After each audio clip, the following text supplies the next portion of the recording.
Hi guys, Miss Kimmy here for your Monday Mindful Moment.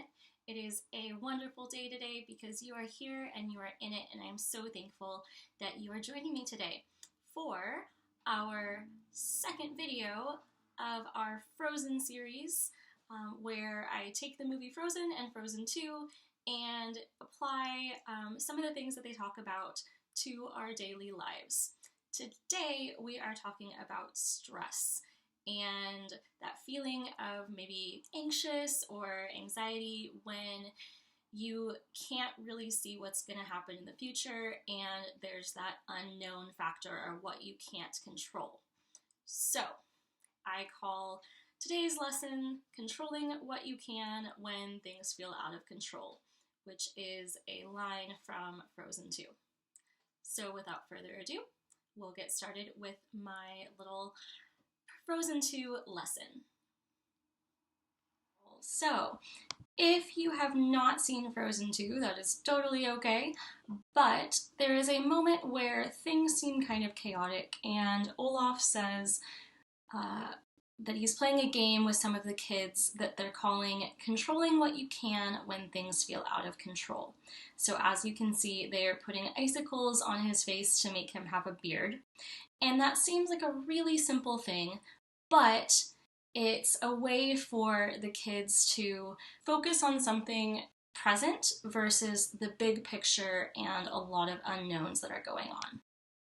So control is really just what we have the power to change.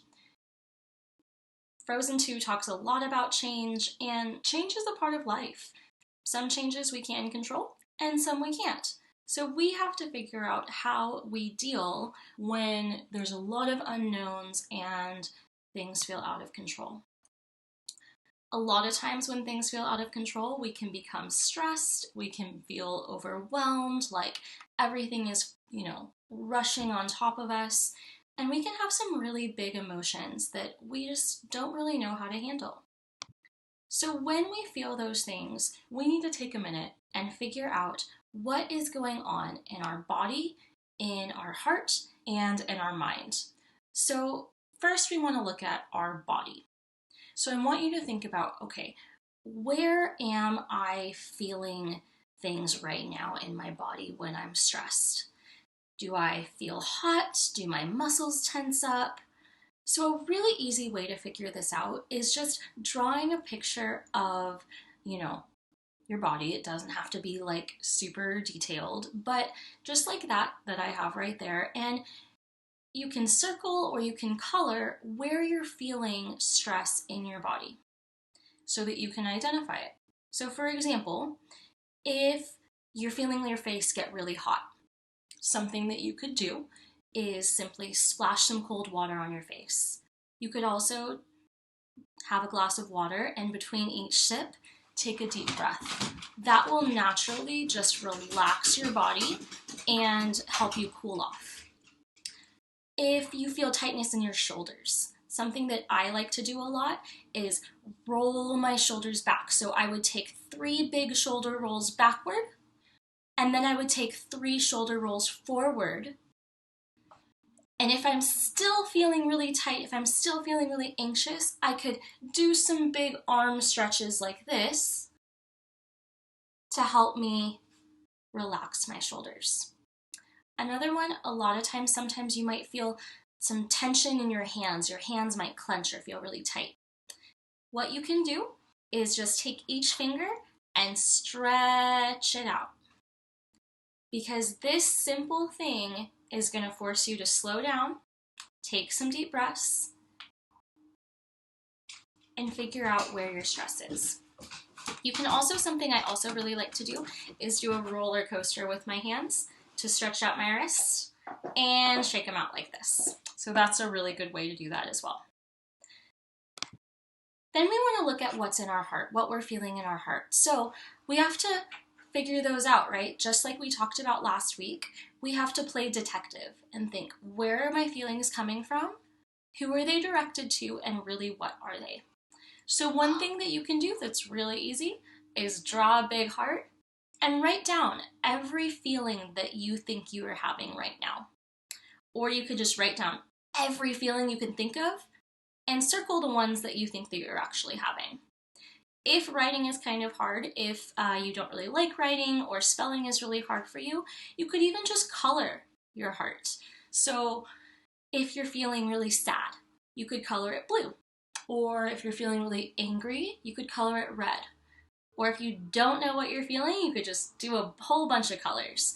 But that also helps us take a step back, figure out what we're feeling, and then identify those things in a mindful way. Speaking of our mind, the last thing we want to do is figure out what's going on up here.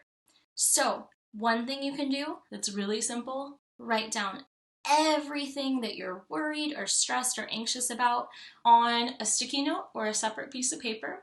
Just one thing at a time. So you could write down school or friends or family, or you could make it more detailed. So you're stressed about school because you don't know when you're going to be going back.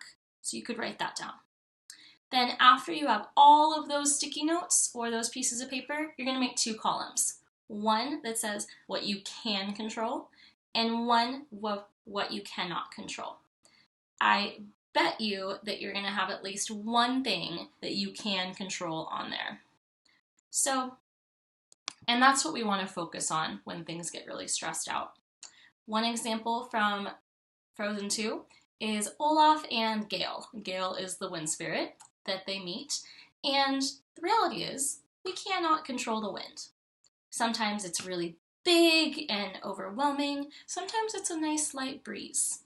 We cannot control what it does or what happens, but we can control how we respond to it. And in this situation, Olaf makes friends with it and gives it a name, because that's how Olaf does. So never forget that, we cannot control other people or outside situations. So we cannot control when we go back to school or when quarantine ends. But we can control when we wake up in the morning, making our bed, eating a healthy breakfast. We can control our words, our actions, our responses, and our attitudes so that we can keep making the best use of our time in the best way possible. So, never forget that just like in Frozen 2, Sven tells Kristoff, you feel what you feel, and those feelings are real. Your feelings are real and valid, and they matter. And so do you. So, you've got this. Don't forget ever, ever, ever that you are loved, you are cared for, and that you matter. And hopefully I will see you next week as we keep going through our lessons from Frozen. Have a great week. Bye.